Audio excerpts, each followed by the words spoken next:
Years before Iron Man launched the MCU, another metallic man flew over coastal America. 5 years before The Incredibles, before a very good Mission Impossible film, and a misguided partnership with Creative Poison, in that inescapable year of 1999, an inspired Simpsons writer told the tale of a robot dropped from space.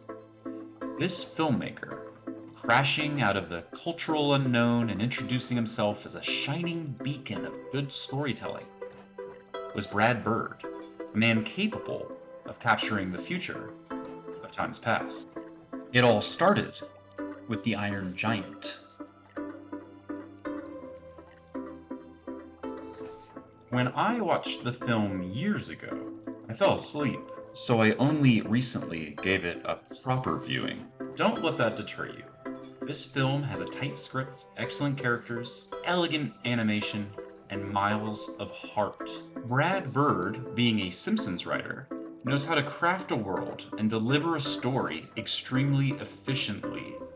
Hogarth, our child protagonist, is a loner, a patriot, an imaginative story enthusiast, and a kind-hearted animal caretaker. We understand at all times why he acts as he does, yet it is done without gratuitous explanation. This was a Warner Brothers animated film, and while they may be drifting aimlessly today, in that era, they always seemed to have a little bit more edge to them than Disney, and without the cynical smirks and winks of DreamWorks.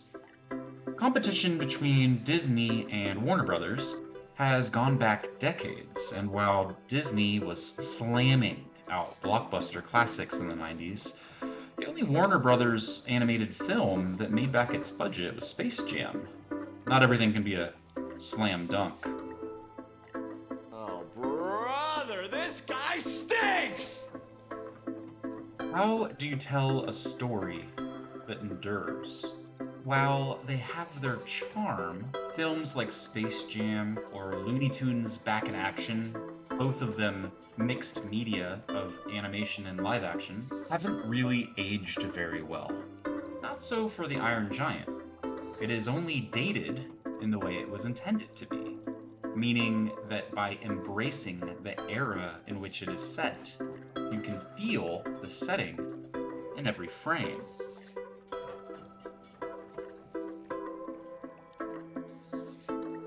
The Iron Giant captures the feeling of the Cold War, done in an impeccable Art Deco style.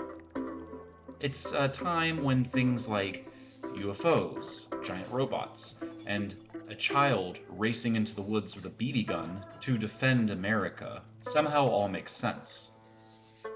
The town name of Rockwell even sounds very similar to Roswell.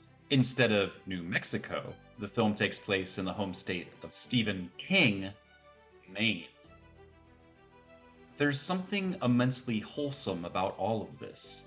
Not only was this a simpler time, albeit times never actually feel that way until later, but just as the giant is both dangerous and playful, the era has a depth of paranoia, possibility, excitement, and loss. Speaking of Stephen King, there are a few parallels with the coming-of-age tale Stand By Me, witnessing a deer, alive in that film, and dead in The Iron Giant. Hogarth may be ready to take up arms for America, but when he is introduced to a nosy, reckless government agent who nearly blows up the town, the strange, condescending creep clearly wouldn't be his hero. He prefers Superman, and is able to more efficiently explore why the Man of Steel is a hero to emulate better than any recent film.